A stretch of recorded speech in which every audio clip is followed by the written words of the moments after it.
what led you to that? What were you doing?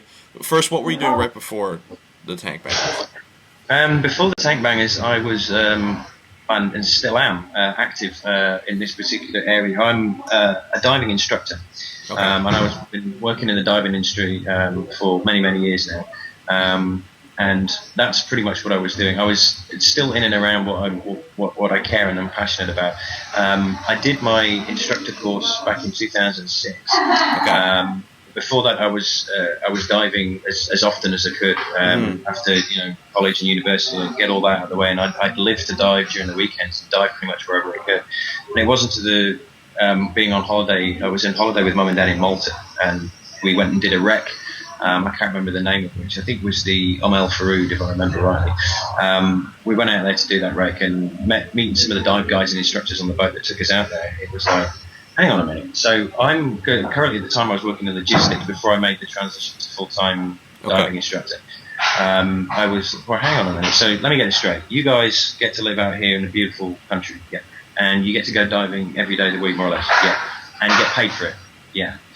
I'm in the wrong job here. It's time to change my career direction, and that was what made it for me. And decided that I'm going to get into full-time teaching. And I was working in Sharm el Sheikh in Egypt, on the southern Sinai tip, which is where I met the rest of the reprobates from the tank bangers group, particularly Mr. Nicholas Steck. Right. I mean, that's all. So you guys were all working down there, and what made you guys get together and just being like, okay, you know what, I'm sick of the way things are going with the ocean. I'm sick of watching. What made you get to that? What empowered you enough? Like, was it one particular thing that just said, you know what, something's got to be done, or I'm at my breaking point, or was it just a number of things, a combination of things? No, I think you're right. It was an accumulation of all of those things over a long period of time, being in this industry and working in this environment and getting to take people out and share that passion that you have that got me into diving in the first place, and teach them and say, look, this is what we see down here. This is our office. This is where we spend our time. And to see it degrade over the years, even I've been full-time teaching diving now for nearly 6 years, but in the 20 years, nearly 21 years that I've actually been diving, even I've noticed, that's a small amount of time really, even I've noticed changes all over the place. And you start to ask questions, you start to think, well, what's causing this? And that leads you down a path. Once you go down that path and you start to think, all of these questions that you need answers, you start to get answers to some of them, which invariably leads to more questions, and it starts to build a picture. And once you start to get a grip and a perception of what that picture is, it eats away at you, and it really starts to make you think, well, hang on a minute, this is wrong. We can't continue like this. Something has to be done. So meeting Nick, the other member of the group, well, there's actually a lot of us, but it was me and Nick, back in 2007, we both shared the same passions. We both think very, very much the same along those lines, and we would have regular conversations, over a couple of cold ones after a day's work, and we'd sit there and we'd put the whole worlds to right. We had many ideas, many thoughts on how we could do this, how we could make a change. But because of work commitments, they pretty much stayed just that. They just stayed as ideas. It was something we were both passionate about, but just never had the opportunity to get around to really doing something about it. And it wasn't until December 2010 last year, Sharm el Sheikh unfortunately was in the grip of shark fever. That made the news. You've probably heard about that. There was, I remember that. Very unprecedented, very strange shark attacks that go around in Sharm. There were a number of factors that led up to that, which I don't need to go into detail, but it meant that the diving industry in Sharm quietened down a little bit. Plus that, and it was a quiet season anyway. That, plus the fact there was a revolution brewing just around the corner as well. There were several factors that kind of led quite a few of us to have quite a bit of time on our hands, which invariably led to the first video, which is the first video that we did. And then from there, it kind of grew. Okay. Now, this first video, I've seen it. What was the message that you want to get across in that video? And had you shot a video like any kind of video like that before? Well, a little bit about Nick first of all. Nick is a videographer. That's what he does. That's his passion. He's also an instructor as well, a damn good one, believe it or not. Don't tell him I said. Oh damn! But No, but his real passion is videographer. He's one of the finest that I've ever worked with anywhere in the world, and I've worked with quite a few videographers. He really has a good eye for camera and stuff like that. So that's what he does. I still teach. That's my passion. And we found ourselves basically in the water. The message that we wanted to get across initially was, "Hey, we're bored. Look, we're just sticking around the water right now." Actually, there wasn't really any focus on that message. It was we'd always planned to do something like that. The initial video we did, just for those that don't know, we did a cover of the Bohemian Rhapsody by Queen, which was called the Bohemian Massacre. And it was just a few of us. There was obviously me and Nick. There's a very good friend of us as well called Kevin Grice. He was in there, and Mr. Al Wesley. We were the guy, and Dominic, whose second name escapes because it's South African and difficult to pronounce. Anyway, so we all jumped in the water and decided we were going to just do this video and made it and stuck it on YouTube and on Facebook. Right. And people went nuts. They loved it, absolutely loved it. And it was at that point that we thought, hang on a minute, we've got a lot of people looking at us now. If only we had something to say. Wait a minute, we have got something to say. Why don't we... This is what we can do. This is how we can get all this frustration and all these ideas that we have. This is a really good way of getting that message across.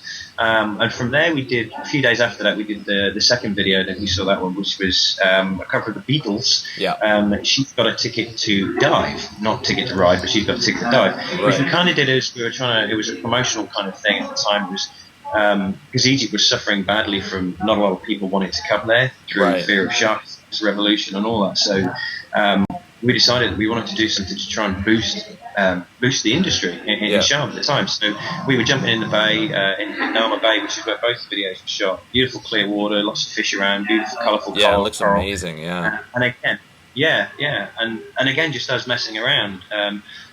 Me swimming in the background with the Paddy Let's Go Dive flag and all the other things that went with that. And then it wasn't until after that video that we thought, wait a minute, we really could do something with this, because that second video that we did kind of was received in the same way as the first one. Again, we had a lot of people saying, guys, that was brilliant, that was a really good video. Are you going to do another one? Yeah, we could. Actually, why don't we do something, but now we're going to have something with a little bit more focus on it, which is the project that we're currently working on at the moment.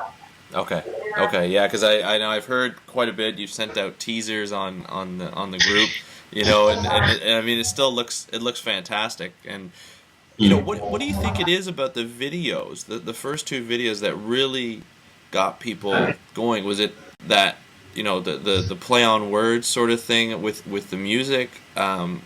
I mean, obviously, it's a beautiful video. The stuff, the content in the videos is amazing to watch. But we've seen all that before. Like, we've seen similar things, you know, through on TV, Discovery Channel, things like that. What did you think? Like, you and Nicholas, what did you guys think it was about the videos that really kind of caught people's eye and really started to like it? Undoubtedly, it was the fact that we were singing underwater, and the video was really funny. Right. There were a few. Some of that was down to the editing. Some of it was unintentional, but the net result was the same. That the video was hugely entertaining to watch, right, and massively entertaining to make as well.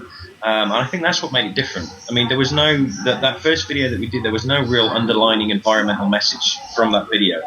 But it showed potential from the fact that so many people were focused on it, and they were like, "That's really good, guys, do another one."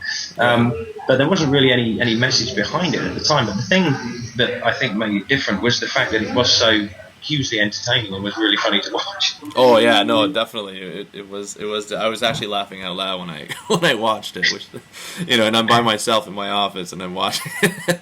But anyway, so let's move on. This is I think it's a great step to just get really into the tank bangers themselves. So, what is a tank banger? What is a tank banger? A tank banger is anybody. A tank banger is. It started out that a tank banger was a diver, same as myself and Nick and the other guys that were in the group. And a tank banger was somebody that was concerned and worried about what we were seeing going on in oceans and rivers, lakes, and streams all around the world. Yeah. And it was basically just a place for us all to get together, really, and vent our frustration. So that's what a tank banger was. But over the short space of about 3 or 4 months, the group is evolving in exponentially. At the moment, a tank banger is anybody that really has a genuine concern and a want and a desire to do something about it. be heard and be a part of a movement that hopefully is going to educate people and entertain and enlighten people, and get that message across, but without coming across as that we're preaching to people. There are enough groups out there, and they all have the same desires and the same focus. We all want the same thing. But what we want to try and do is we want to try and unite everybody. Everybody's a tank banger. Everybody, even not just individuals, but everybody that's in a group. Yourself, Andrew, other groups, the Sea Shepherd Conservation Society, Project Aware, everybody. They're all out there and they're all singing the same message. Right. But it's like there's a room full of people, a massive room full of lots and lots of people, and they're all talking at the same time, but nobody can be heard.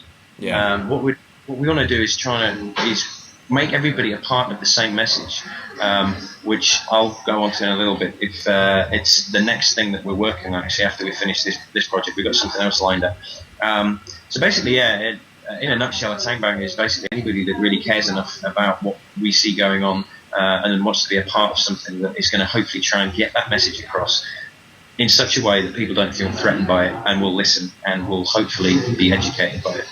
Right. So now, so the tank banger essentially is you want to bring about awareness essentially in a different way, a different manner, something that's entertaining, funny, but still gets, we still have to deal with the issues, but it's just a different manner, and I think that's fantastic.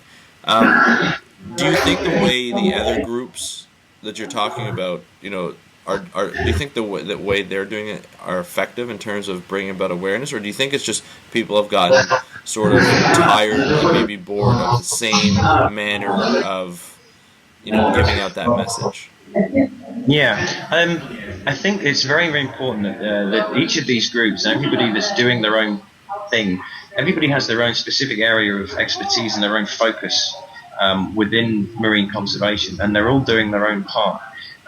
What I think would be nice, and they're doing it effectively as well, but what I think would be nice is if we all got together and if we all started singing off the same hymn sheet. I think it's very, very important that they still continue to do what they're doing, because they have unique insight in the particular area that they're focused on. Right. But maybe they're not quite so effective of getting that message across and being heard, which is hopefully where we can come in. If we can unite as many different conservation groups as we can and individuals, and that will bring us all together, and hopefully that's going to be a much more effective way of getting this message across. Right. Okay, great. So what's up with the name? How'd you come up with the name?